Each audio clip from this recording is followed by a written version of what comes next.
Practically all modern naval ships of the destroyer class or larger are powered by steam. Steam made in the ship's own steam plant propels the ship, generates electricity, and powers auxiliary machinery. The boiler generates the steam, the turbines use it, the condenser system reduces the used steam to feed water, and the feed system returns the feed water to the boiler to be turned into steam again. In other words, the ship's steam plant is continuously turning water into steam, steam back into water, and water back into steam. This continuous process is called the steam cycle. In this film, we will study the steam-making phase of the steam cycle in order to learn how boilers work.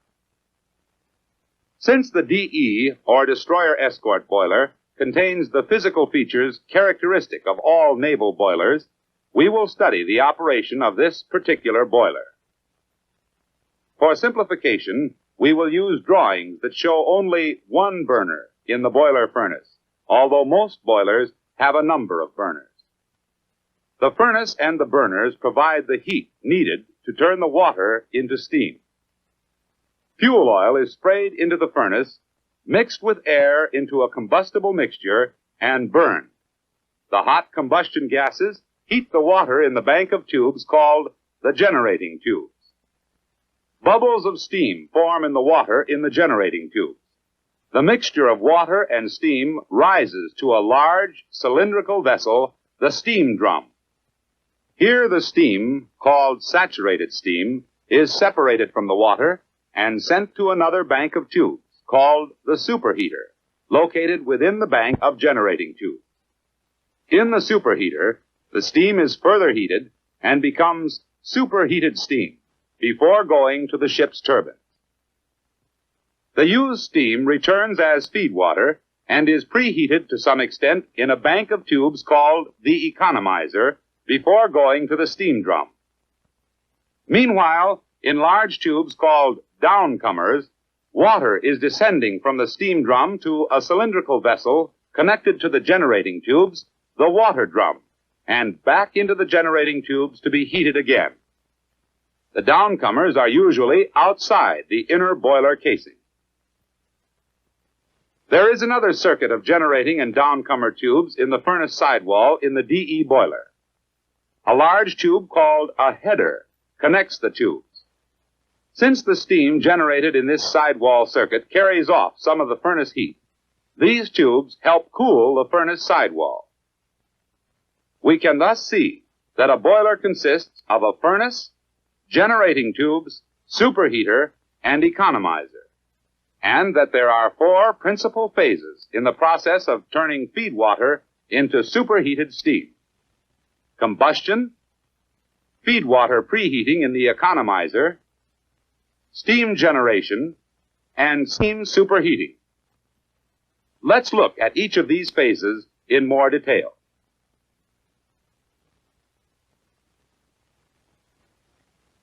Combustion is the name given to the chemical reaction of the combustible particles of the fuel with oxygen in the air. The burner, seen here in a cutaway, provides a combustible mixture by atomizing the fuel oil.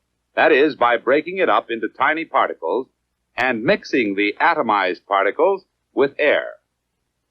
During complete combustion, the carbon in the fuel oil combines with oxygen in the air to form carbon dioxide. During incomplete combustion, a certain amount of the carbon becomes carbon monoxide. A pound of carbon burned to carbon monoxide gives approximately 4,400 BTUs of heat.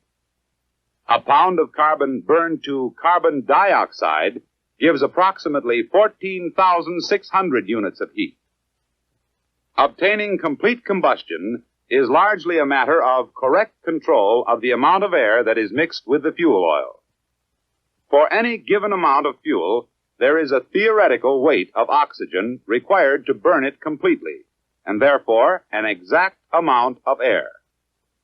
Since theoretical conditions cannot be met in actual boiler operation, In practice, more air must be supplied to the furnace to burn the fuel oil completely than in theory.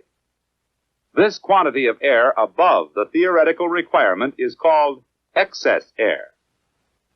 Too much excess air results in incomplete combustion, and in extreme cases, the unburned fuel leaves the stack as a fog or vapor called white smoke.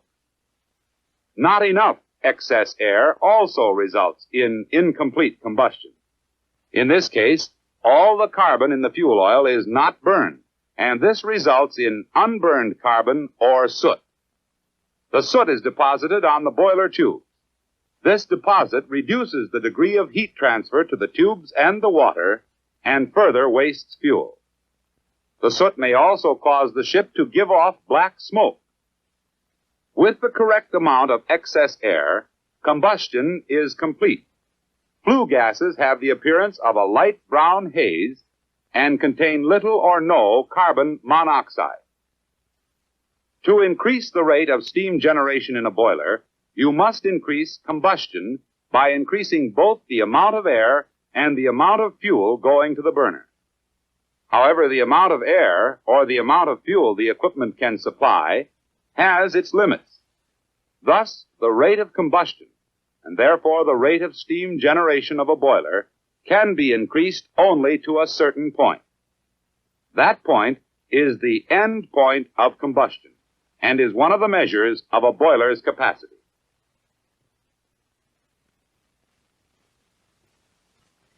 After the combustion gases have passed through the bank of generating tubes, the economizer uses the heat still remaining in the gases to raise the temperature of the water returning from the feedwater system before it enters the steam drum.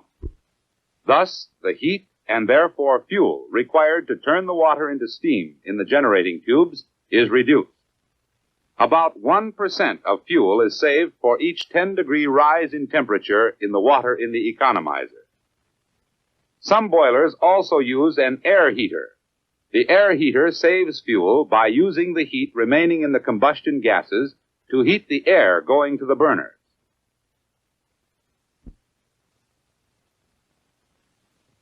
When a boiler is operating, there is continuous circulation of the ascending mixture of steam bubbles and water in the generating tubes and the descending water in the downcomers. The steam-water mixture rises in the generating tubes because, due to the steam bubbles, the mixture is lighter and less dense than the water descending in the downcomers.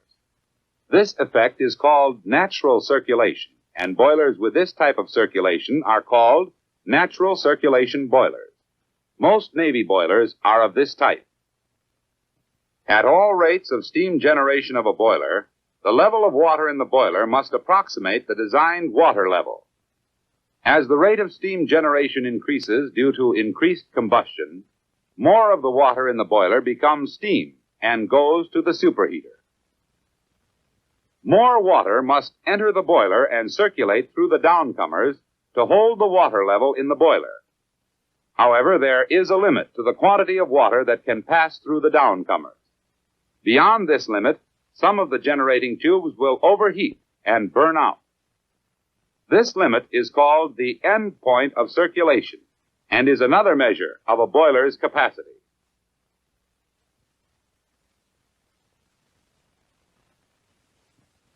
The hotter steam is, the better it does its work in the ship's main propulsion turbines. In the steam drum, the saturated steam is in contact with the boiler water. As long as steam is in contact with water, any increase in the temperature of the steam can only be obtained by an increase in pressure. Thus, it is not practical to bring steam to the maximum desired temperature in the steam drum because of the tremendous pressure that would be encountered. However, if the saturated steam is taken out of contact with the boiler water by being sent to a separate bank of tubes, the superheater, the temperature of the steam can be raised without an increase in pressure. The result is superheated steam. Steam that has approximately the same pressure as the saturated steam, but a higher temperature.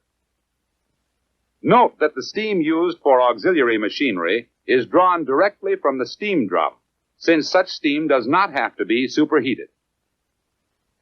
The high temperatures in the superheater tubes make the problem of scale on tube walls very important. Even though the steam flowing through the superheater tubes is very hot, the steam in effect cools the tubes because of the heat that the steam absorbs from the tube walls and carries off.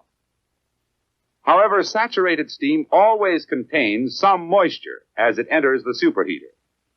Moisture brings with it solid matter that is deposited as scale on superheater tube walls. Scale reduces heat absorption by the steam, and tube temperatures rise. If the scale gets thick enough, so little heat is absorbed from the tube walls that the tubes overheat and burn out. Thus, the amount of moisture that is carried over with the saturated steam entering the superheater must be kept at a minimum. The amount of moisture in the saturated steam increases with the rate of steam generation. This is because the steam bubbles break through the water more violently. In the DE boiler, a baffle reduces the violence of this action, thus reducing the amount of moisture in the steam. The steam then passes through a series of small holes in the dry pipe, and more moisture is removed before the steam goes to the superheater. However, in any type boiler, there is a point where the rate of steam generation produces more moisture than can be effectively handled. Any further increase in steam generation would result in a degree of moisture carryover that would endanger the superheater tubes because of scale deposits. This is called the end point of moisture carryover, and is still another measure of a boiler's capacity. Now let's review briefly how a boiler works. Hot combustion gases from the furnace pass through the generating tube banks, superheater, and the economizer. Feed water flows through the economizer, where it is preheated, to the steam drum, where it mixes with the water already in the boiler. The water leaves the steam drum, goes through the downcomers, to the water drum and header, then into the generating tubes. The steam-water mixture rises to the steam drum, where the steam is separated from the water.